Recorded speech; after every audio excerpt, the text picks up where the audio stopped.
Section 13 of The American Crisis by Thomas Paine. The Crisis, number 10. Published Philadelphia, March 5th, 1782. On the King of England's Speech. Of all the innocent passions which actuate the human mind, there is none more universally prevalent than curiosity. It reaches all mankind, and in matters which concern us, or concern us not, it alike provokes in us a desire to know them. Although the situation of America, superior to every effort to enslave her, and daily rising to importance and opulence, has placed her above the region of anxiety, it has still left her within the circle of curiosity, and her fancy to see the speech of a man who had proudly threatened to bring her to his feet was visibly marked with that tranquil confidence which cared nothing about its contents. It was inquired after with a smile, read with a laugh, and dismissed with disdain. But as justice is due even to an enemy, it is right to say that the speech is as well managed as the embarrassed condition of their affairs could well admit of. And though hardly a line of it is true, except the mournful story of Cornwallis, it may serve to amuse the deluded commons and people of England for whom it was calculated. "The war," says the speech, "is still unhappily prolonged by that restless ambition which first excited our enemies to commence it, and which still continues to disappoint my earnest wishes and diligent exertions to restore the public tranquillity." How easy it is to abuse truth and language when men, by habitual wickedness, have learned to set justice at defiance. That the very man who began the war, who with the most sullen insolence refused to answer, and even to hear the humblest of all petitions, who has encouraged his officers and his army in the most savage cruelties and the most scandalous plunderings, who has stirred up the Indians on one side and the negroes on the other, and invoked every aid of hell in his behalf, should now, with an affected air of pity, turn the tables from himself and charge to another the wickedness that is his own, can only be equaled by the baseness of the heart that spoke it. To be nobly wrong is more manly than to be meanly right, is an expression I once used on a former occasion, and it is equally applicable now. We feel something like respect for consistency even in error. We lament the virtue that is debauched into a vice, but the vice that affects a virtue becomes the more detestable, and amongst the various assumptions of character which hypocrisy has taught and men have practiced, there is none that raises a higher relish of disgust than to see disappointed inveteracy twisting itself, by the most visible falsehoods, into an appearance of piety which it has no pretensions to. "But I should not," continues the speech, "answer the trust committed to the sovereign of a free people, nor make a suitable return to my subjects for their constant, zealous, and affectionate attachment to my person, family, and government, if I consented to sacrifice, either to my own desire of peace or to their temporary ease and relief, those essential rights and permanent interests upon the maintenance and preservation of which the future strength and security of this country must principally depend." That the man whose ignorance and obstinacy first involved and still continues the nation in the most hopeless and expensive of all wars should now meanly flatter them with the name of a free people, and make a merit of his crime, under the disguise of their essential rights and permanent interests, is something which disgraces even the character of perverseness. Is he afraid they will send him to Hanover, or what does he fear? Why is the sycophant thus added to the hypocrite, and the man who pretends to govern sunk into the humble and submissive memorialist? What those essential rights and permanent interests are, on which the future strength and security of England must principally depend, are not so much alluded to. They are words which impress nothing but the ear, and are calculated only for the sound. But if they have any reference to America, then do they amount to the disgraceful confession that England, who once assumed to be her protectress, has now become her dependent. The British King and Ministry are constantly holding up the vast importance which America is of to England, in order to allure the nation to carry on the war. Now, whatever ground there is for this idea, it ought to have operated as a reason for not beginning it, and therefore they support their present measures to their own disgrace, because the arguments which they now use are a direct reflection on their former policy. "The favorable appearance of affairs," continues the speech, "in the East Indies, and the safe arrival of the numerous commercial fleets of my kingdom, must have given you satisfaction." That things are not quite so bad everywhere as in America may be some cause of consolation, but can be none for triumph. One broken leg is better than two, but still it is not a source of joy. And let the appearance of affairs in the East Indies be ever so favorable, they are nevertheless worse than at first, without a prospect of their ever being better. But the mournful story of Cornwallis was yet to be told, and it was necessary to give it the softest introduction possible. "But in the course of this year," continues the speech, "my assiduous endeavors to guard the extensive dominions of my crown have not been attended with success equal to the justice and uprightness of my views." What justice and uprightness there was in beginning a war with America the world will judge of, and the unequaled barbarity with which it has been conducted is not to be worn from the memory by the cant of sniveling hypocrisy. "And it is with great concern that I inform you that the events of war have been very unfortunate to my arms in Virginia, having ended in the loss of my forces in that province." And our great concern is that they are not all served in the same manner. "No endeavors have been wanted on my part," says the speech, "to extinguish that spirit of rebellion which our enemies have found means to foment and maintain in the colonies, and to restore to my deluded subjects in America that happy and prosperous condition which they formerly derived from a due obedience to the laws." The expression of deluded subjects is become so hackneyed and contemptible, and the more so when we see them making prisoners of whole armies at a time, that the pride of not being laughed at would induce a man of common sense to leave it off. But the most offensive falsehood in the paragraph is the attributing the prosperity of America to a wrong cause. It was the unremitted industry of the settlers and their descendants, the hard labor and toil of persevering fortitude, that were the true causes of the prosperity of America. The former tyranny of England served to people it, and the virtue of the adventurers to improve it. Ask the man who, with his axe, has cleared a way in the wilderness, and now possesses an estate, what made him rich, and he will tell you the labor of his hands, the sweat of his brow, and the blessing of Heaven. Let Britain but leave America to herself, and she asks no more.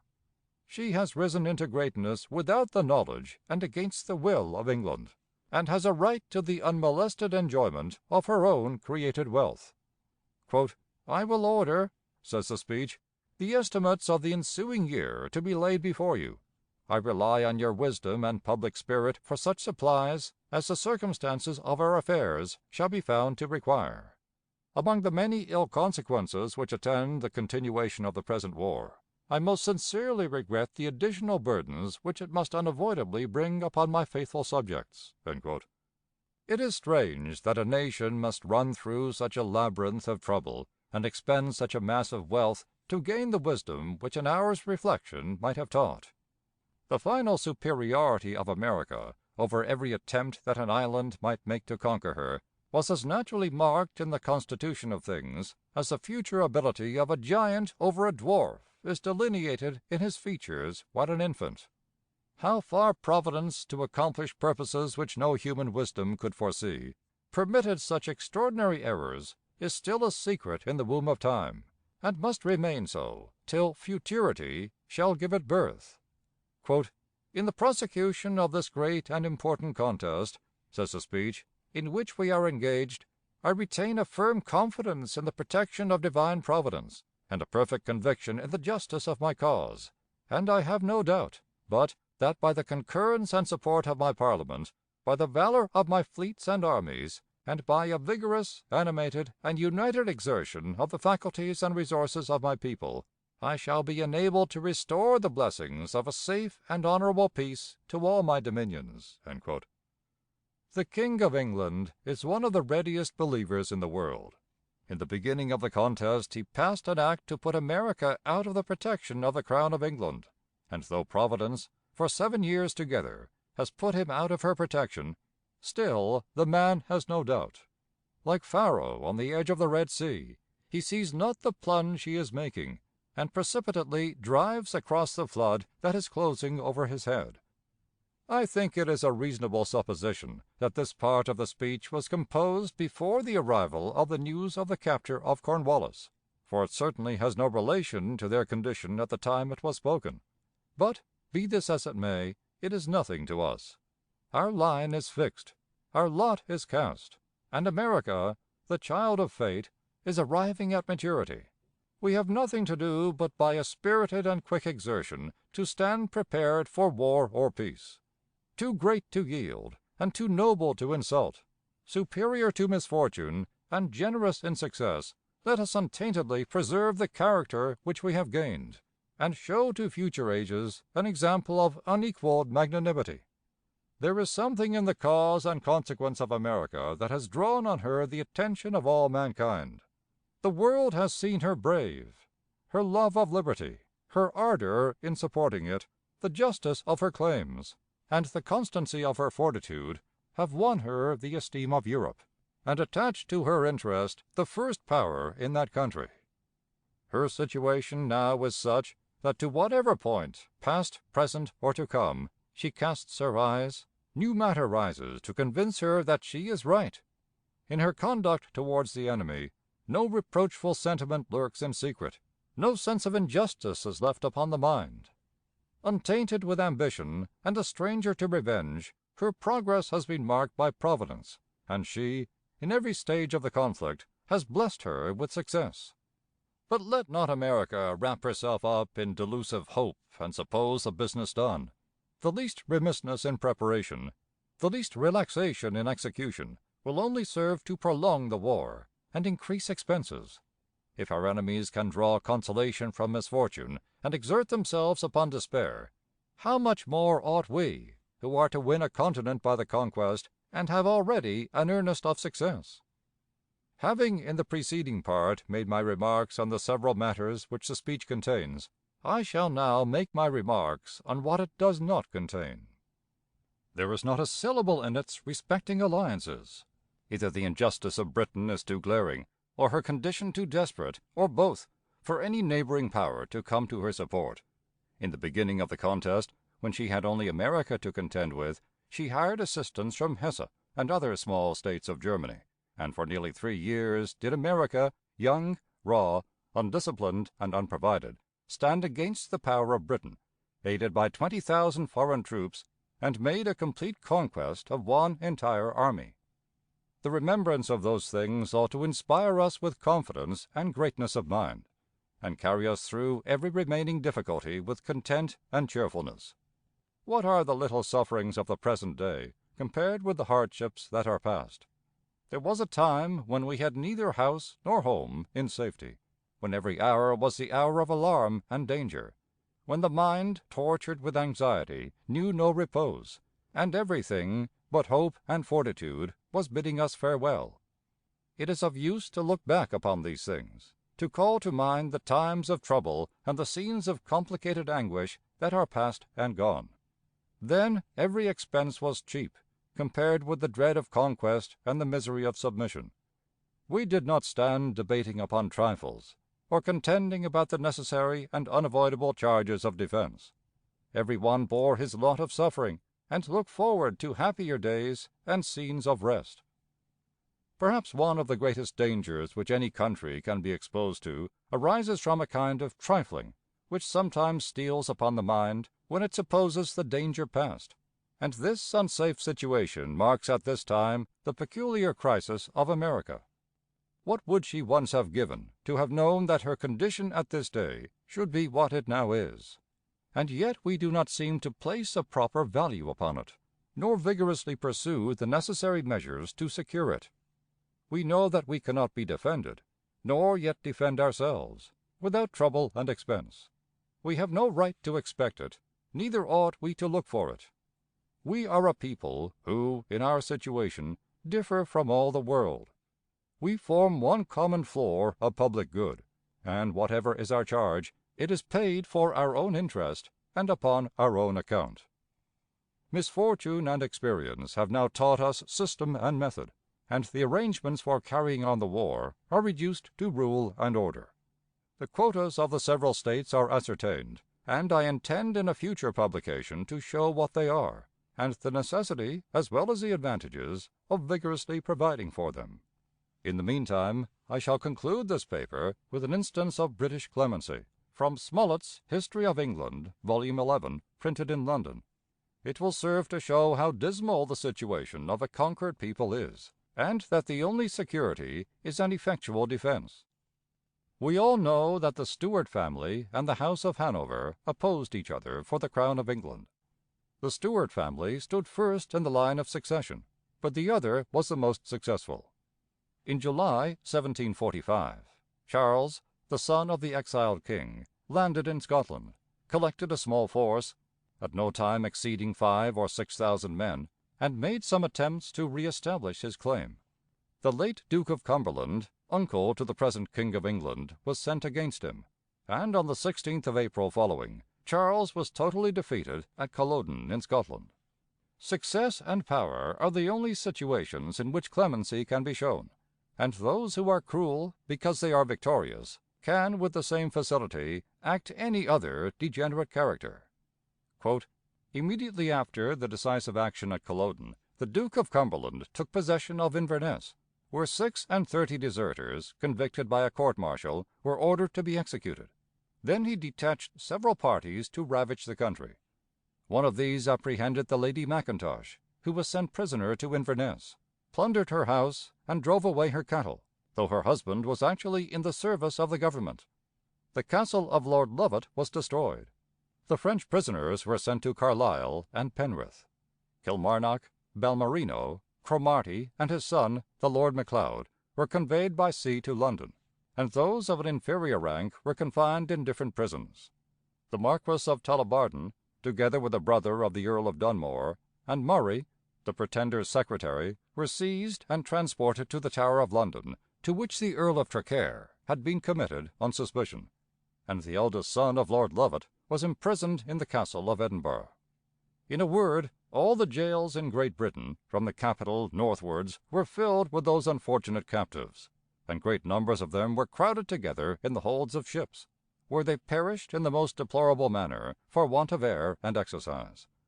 Some rebel chiefs escaped in 2 French frigates that arrived on the coast of Loch Laber about the end of April, and engaged 3 vessels belonging to His Britannic Majesty, which they obliged to retire.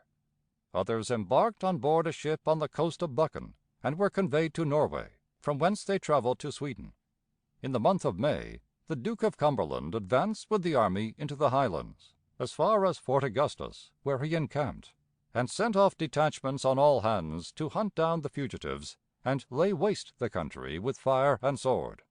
The castles of Glengarry and Lochiel were plundered and burned. Every house, hut, or habitation met with the same fate, without distinction, and all the cattle and provision were carried off. The men were either shot upon the mountains like wild beasts, or put to death in cold blood, without form of trial. The women, after having seen their husbands and fathers murdered, were subjected to brutal violation, and then turned out naked, with their children, to starve on the barren heaths. One whole family was enclosed in a barn and consumed to ashes. Those ministers of vengeance were so alert in the execution of their office that in a few days there was neither house, cottage, man, nor beast to be seen within the compass of 50 miles. All was ruin, silence, and desolation."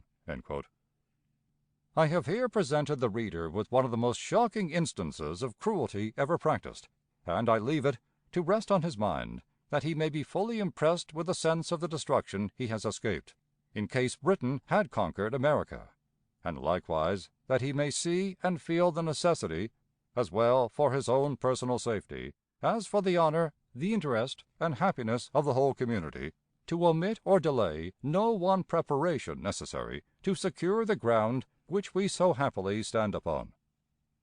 To the People of America, on the expenses, arrangements, and disbursements for carrying on the war and finishing it with honor and advantage. When any necessity or occasion has pointed out the convenience of addressing the public, I have never made it a consideration whether the subject was popular or unpopular. but whether it was right or wrong. For that which is right will become popular, and that which is wrong, though by mistake it may obtain the cry or fashion of the day, will soon lose the power of delusion and sink into disesteem.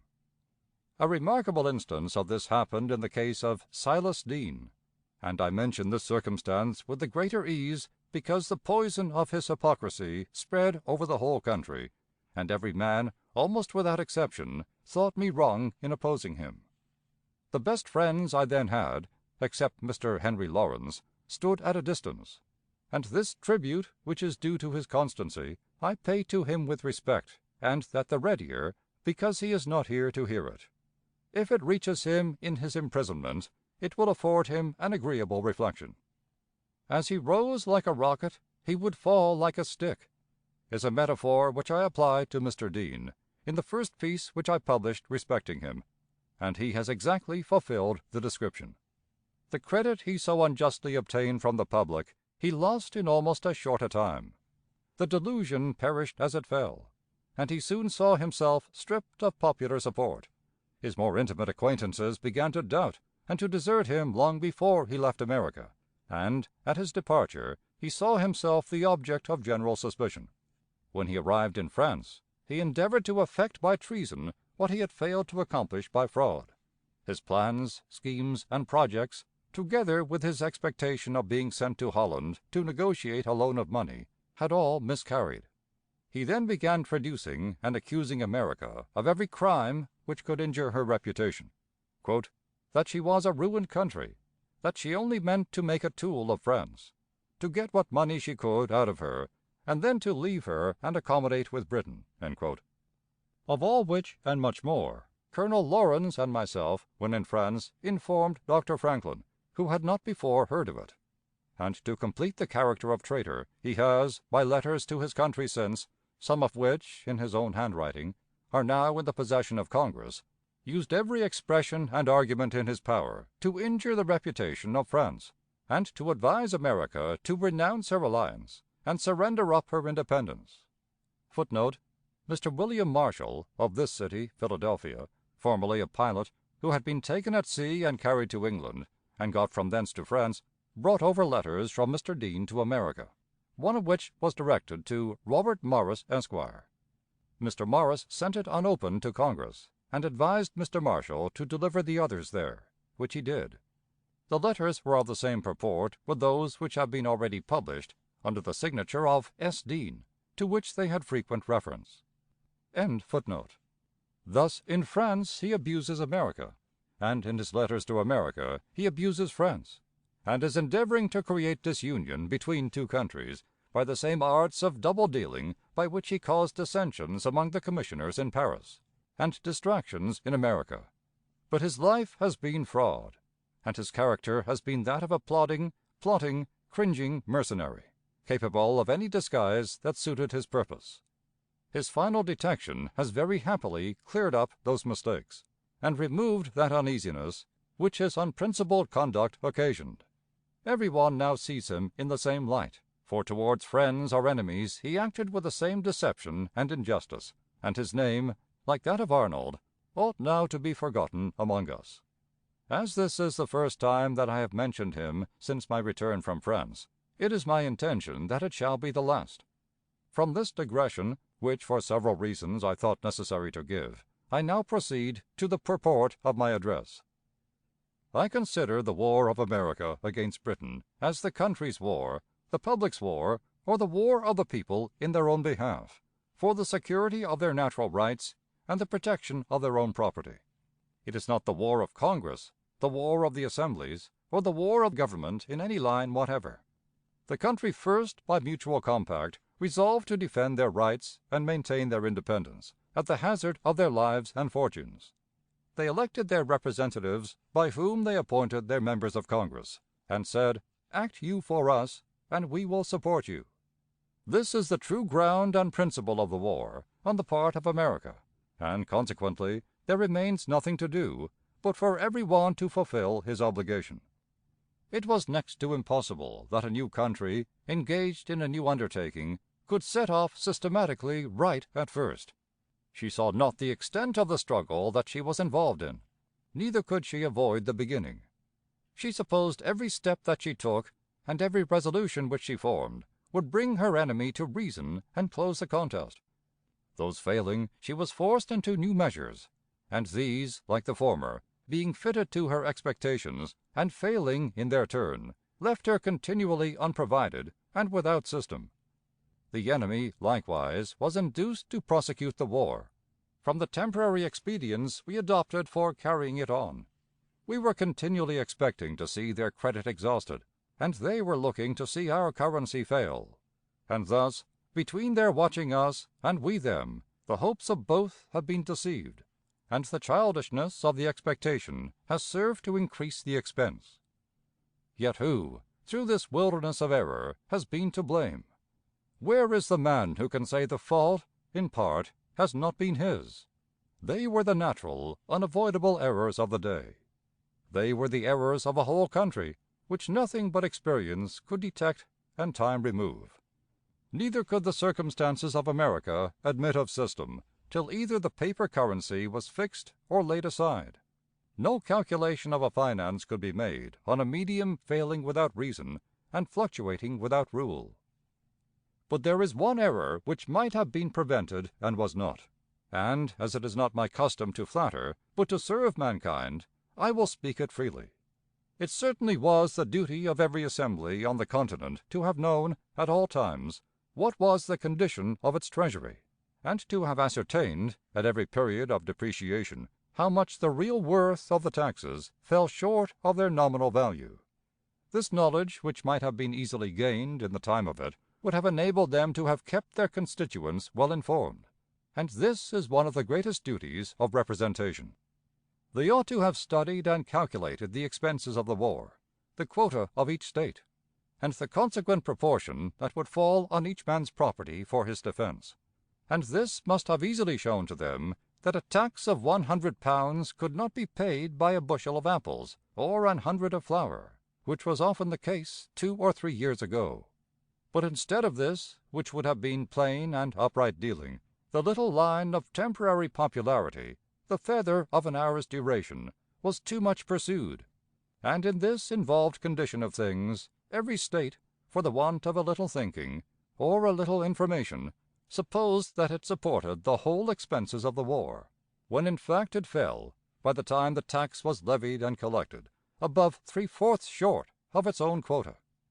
Impressed with a sense of the danger to which the country was exposed by this lax method of doing business, and the prevailing errors of the day, I published last October was a 12-month The Crisis Extraordinary on the Revenues of America and the Yearly Expense of Carrying on the War.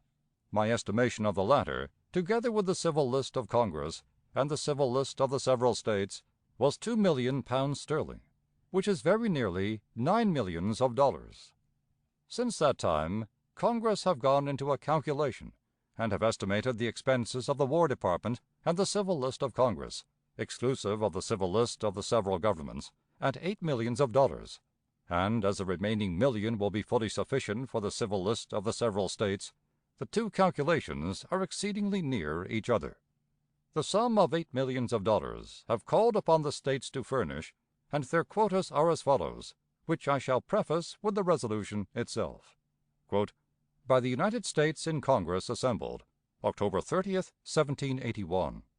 Resolved, that the respective States be called upon to furnish the Treasury of the United States with their quotas of $8 millions for the War Department and a civil list for the ensuing year, to be paid quarterly in equal proportions, the first payment to be made on the first day of April next. Resolved, that a committee, consisting of a member from each State, be appointed to apportion to the several States the quota of the above sum. November 2d. The committee appointed to ascertain the proportions of the several States of the moneys to be raised for the expenses of the ensuing year report the following resolutions: that the sum of $8 millions, as required to be raised by the resolutions of the 30th of October last, be paid by the States in the following proportion: New Hampshire, $373,598; Massachusetts, $1,307,596; Rhode Island, $216,684. Connecticut, $747,196. New York, $373,598. New Jersey, $485,679. Pennsylvania, $1,120,794. Delaware, $112,085. Maryland, $933,996. Virginia, $1,307,594. North Carolina, $622,677. South Carolina, $373,598. Georgia, $24,905. Total $8 million. Resolved, that it be recommended to the several States to lay taxes for raising their quotas of money for the United States separate from those laid for their own particular use." On these resolutions I shall offer several remarks. First, on the sum itself and the ability of the country. Second, on the several quotas and the nature of a union. And third, on the manner of collection and expenditure. First, on the sum itself and the ability of the country. As I know my own calculation is as low as possible, and as the sum called for by Congress, according to their calculation, agrees very nearly therewith, I am sensible it cannot possibly be lower. Neither can it be done for that, unless there is ready money to go to market with, and, even in that case, it is only by the utmost management and economy that it can be made to do. By the accounts which were laid before the British Parliament last spring, it appeared that the charge of only subsisting, that is, feeding their army in America, cost annually £4,000,000 sterling, which is very nearly $18 millions of dollars. Now, if, for $8 millions, we can feed, clothe, arm, provide for, and pay an army sufficient for our defense, the very comparison shows that the money must be well laid out. It may be of some use, either in debate or conversation, to attend to the progress of the expenses of an army, because it will enable us to see on what part any deficiency will fall. The first thing is to feed them and prepare for the sick. Second, to clothe them. Third, to arm and furnish them. Fourth, to provide means for removing them from place to place. And fifth, to pay them. The first and second are absolutely necessary to them as men. The third and fourth are equally as necessary to them as an army, and the fifth is their just due. Now, if the sum which shall be raised should fall short, either by the several acts of the States for raising it, or by the manner of collecting it, the deficiency will fall on the fifth head, the soldiers' pay, which would be defrauding them, and eternally disgracing ourselves. It would be a blot on the councils, the country, and the Revolution of America, and a man would hereafter be ashamed to own that he had any hand in it. But if the deficiency should still be shorter, it would next fall on the fourth head, the means of removing the army from place to place. And in this case, the army must either stand still, where it can be of no use, or seize on horses, carts, wagons, or any means of transportation which it can lay hold of, and in this instance the country suffers. In short, every attempt to do a thing for less than it can be done for is sure to become at last both a loss and a dishonor. But the country cannot bear it, say some. This has been the most expensive doctrine that ever was held out, and cost America millions of money for nothing. Can the country bear to be overrun, ravaged, and ruined by an enemy? This will immediately follow where defense is wanting, and defense will ever be wanting where sufficient revenues are not provided. But this is only one part of the folly. The second is that when the danger comes, invited in part by our not preparing against it, we have been obliged, in a number of instances, to expend double the sums to do that which at first might have been done for half the money. But this is not all. A third mischief has been that grain of all sorts, flour, beef fodder, horses, carts, wagons, or whatever was absolutely or immediately wanted, have been taken without pay. Now, I ask, why was all this done? But from that extremely weak and expensive doctrine that the country could not bear it, that is, that she could not bear, in the first instance, that which would have saved her twice as much at last, or, in proverbial language, that she could not bear to pay a penny to save a pound, the consequence of which has been that she has paid a pound for a penny. Why are there so many unpaid certificates in almost every man's hands? But from the parsimony of not providing sufficient revenues. Besides, the doctrine contradicts itself, because, if the whole country cannot bear it, how is it possible that a part should? And yet this has been the case, for those things have been had, and they must be had, but the misfortune is that they have been obtained in a very unequal manner, and upon expensive credit, whereas, with ready money, they might have been purchased for half the price, and nobody distressed. But there is another thought which ought to strike us, which is, how is the army to bear the want of food, clothing, and other necessaries? The man who is at home can turn himself 1,000 ways, and find as many means of ease, convenience, or relief. But a soldier's life admits of none of those. Their wants cannot be supplied from themselves. For an army, though it is the defense of a state, is at the same time the child of a country, or must be provided for in everything. And lastly, the doctrine is false. There are not 3 millions of people in any part of the universe who live so well, or have such a fund of ability as in America. The income of a common laborer, who is industrious, is equal to that of the generality of tradesmen in England. In the mercantile line, I have not heard of one who could be said to be a bankrupt since the war began, and in England they have been without number. In America, almost every farmer lives on his own lands, and in England not 1 in 100 does. In short, it seems as if the poverty of that country had made them furious, and they were determined to risk all to recover all. Yet, notwithstanding those advantages on the part of America, true it is that had it not been for the operation of taxes for our necessary defense, we had sunk into a state of sloth and poverty, for there was more wealth lost by neglecting to till the earth in the years 1776, 77, and 78 than the quota of taxes amounts to. That which is lost by neglect of this kind is lost forever, whereas that which is paid and continues in the country returns to us again, and at the same time that it provides us with defense, it operates not only as a spur, but as a premium to our industry. I shall now proceed to the second head, viz., on the several quotas and the nature of a union. There was a time when America had no other bond of union than that of common interest and affection. The whole country flew to the relief of Boston, and, making her cause their own, participated in her cares and administered to her wants. The fate of war since that day has carried the calamity in a tenfold proportion to the southward. But in the meantime the Union has been strengthened by a legal compact of the States, jointly and severally ratified, and that which before was choice or the duty of affection is now likewise the duty of legal obligation.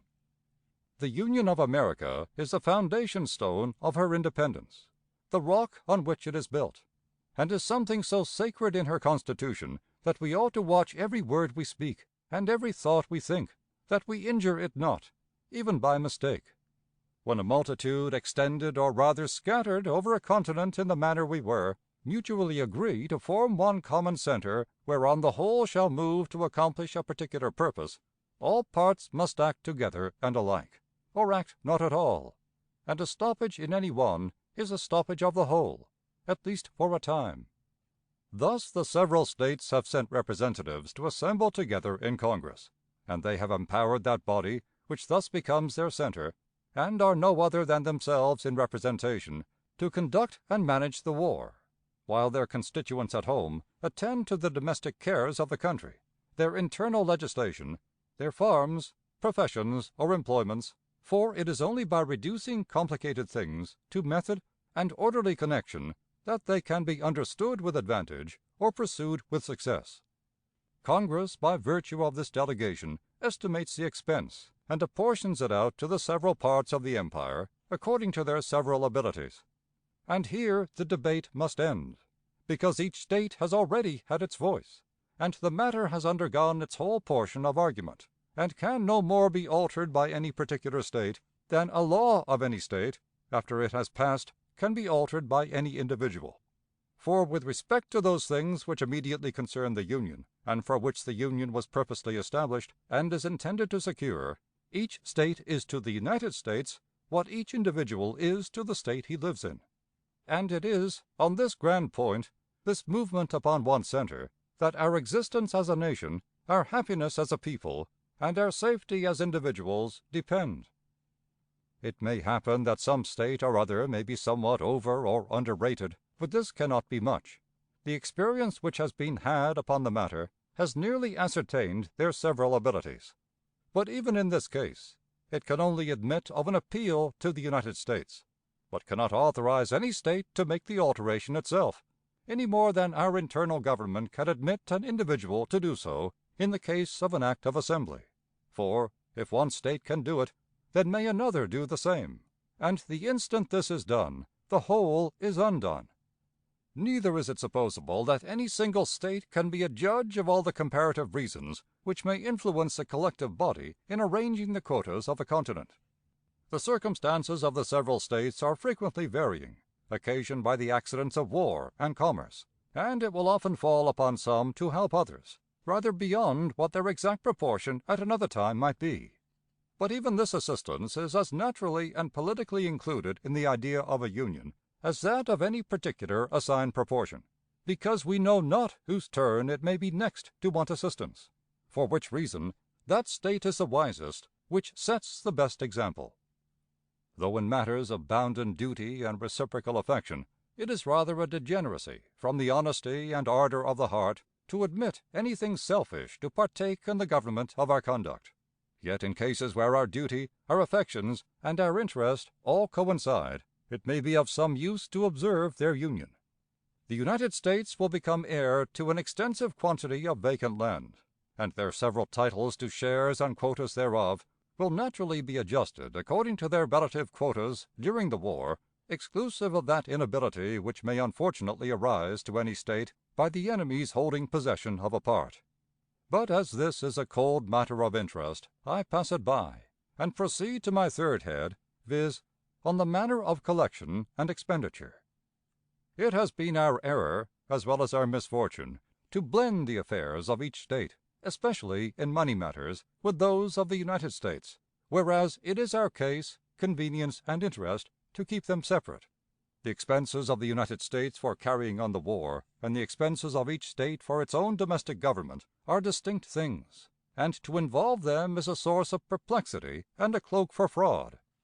I love method because I see and am convinced of its beauty and advantage.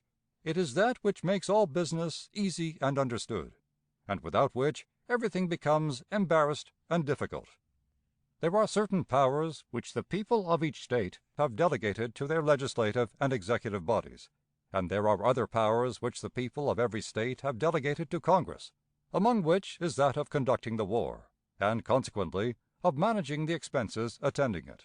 For how else can that be managed which concerns every State but by a delegation from each? When a State has furnished its quota, it has an undoubted right to know how it has been applied, and it is as much the duty of Congress to inform the State of the one as it is the duty of the State to provide the other. In the resolution of Congress already recited, it is recommended to the several States to lay taxes for raising their quotas of money for the United States, separate from those laid for their own particular use. This is a most necessary point to be observed, and the distinction should follow all the way through. They should be levied, paid, and collected separately, and kept separate in every instance. Neither have the civil officers of any State, nor the government of that State, the least right to touch that money which the people pay for the support of their army and the war, any more than Congress has to touch that which each State raises for its own use. This distinction will naturally be followed by another. It will occasion every State to examine nicely into the expenses of its civil list, and to regulate, reduce, and bring it into better order than it has hitherto been, because the money for that purpose must be raised apart and accounted for to the public separately. But while the moneys of both were blended, the necessary nicety was not observed, and the poor soldier, who ought to have been the first, was the last who was thought of. Another convenience will be that the people, by paying the taxes separately, will know what they are for, and will likewise know that those which are for the defense of the country will cease with the war or soon after. For although, as I have before observed, the war is their own, and for the support of their own rights and the protection of their own property, yet they have the same right to know that they have to pay, and it is the want of not knowing that is often the cause of dissatisfaction.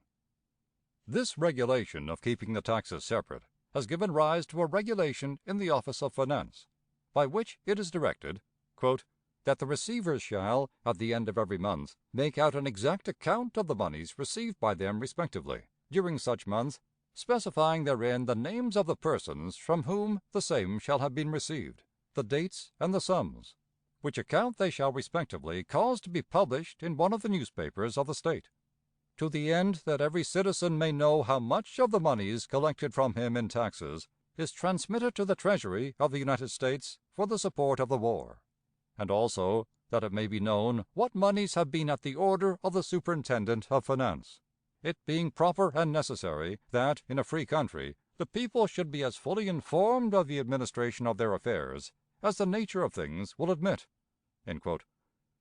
It is an agreeable thing to see a spirit of order and economy taking place, after such a series of errors and difficulties.